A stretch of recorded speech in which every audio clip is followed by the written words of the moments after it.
আমাদের মাদারবোর্ডটার যে প্রবলেম, তো লেখা আছে পাওয়ার ধরে ধরে ছেড়ে দেয়। এখন আমরা এটাকে কাজ করব।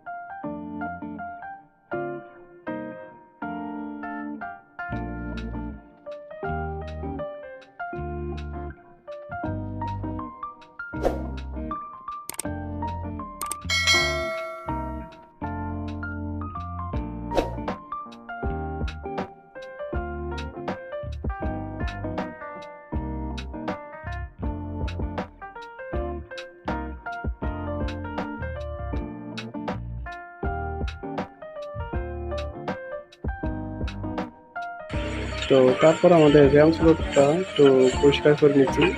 দেখা গেছে র্যাম স্লটের পাশেও যদি কোনো ময়লা থাকে তাহলে ডিসপ্লেটা আসে না। তো ভালোভাবে এটা পরিষ্কার করে নিতে হবে। তো তারপর আমরা প্রসেসরটা লাগাচ্ছি। প্রসেসরটা লাগানোর পর আমরা র্যাম স্লটটা লাগাবো। তো তার আগে আমাদের কানেক্টার করে দেখছি বোর্ডে পাওয়ার আছে কিনা। দেখতে পাচ্ছেন যেটা লেখা ছিল সমস্যা, তো ওইটাই আছে, পাওয়ার ছেড়ে দেয়। তো পাওয়ার ছেড়ে দিচ্ছে, এটা আমরা এখন কাজ করব। তো তার আগে মিটার থেকে একটু মিটার দিয়ে মেপে দেখছি কোথাও শর্ট আছে কিনা।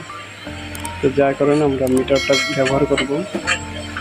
তো আস্তে আস্তে এক একটা পার্টস আমরা মেপে দেখব যে কোনো পার্টস দুর্বল আছে কিনা, তাহলে ওইটা চেঞ্জ করতে হবে।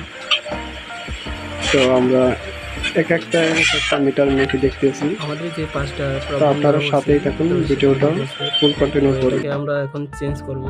তো এটাকে উঠানোর আগে আরেকবার মেপে দেখতেছি। তো আরেকবার মাপা হলে তারপর এটাকে আমরা তুলে ফেলব।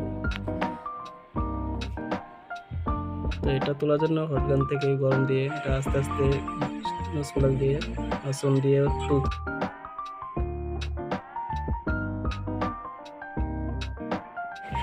তারপর যে কাজটি করতে হবে সেটা হলো কিছু আইটি ডায়োড এগুলো চেঞ্জ করতে হবে। আইটি ডায়োডগুলো চেঞ্জ করার জন্য আস্তে আস্তে এক একটা পুঁতি আমি তুলে নিচ্ছি। তো এটা তোলা শেষ হলে তারপর বোর্ডটা রান করব। তো আরও কয়েকটা পুঁতি আছে, এটাও তুলে নিচ্ছি।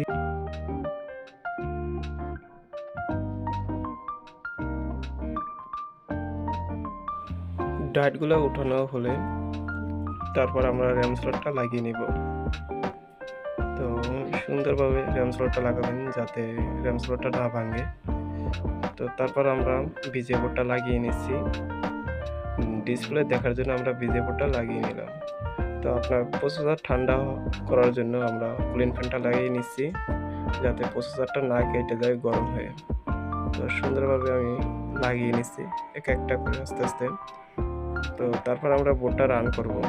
বোর্ডটা পাওয়ার দিলাম, তো দেখতে আছি বোর্ডে পাওয়ার আসে কিনা। তো আমাদের বোর্ডটা রান হয়ে গেছে, তো অটোমেটিক রান হয়ে গেছে এখন। তো আমরা এখন ডিসপ্লেতে দেখব বোর্ডটা ডিসপ্লে আসছে কিনা। তো তার জন্য আমরা ডিসপ্লেতে ক্যামেরা ফোকাস করলাম। হ্যাঁ, দেখা গেছে আমাদের ডিসপ্লেতে বোর্ডটা শো করছে। তো এই পর্যন্ত এই ভিডিওটা, ভালো থাকুন সবাই।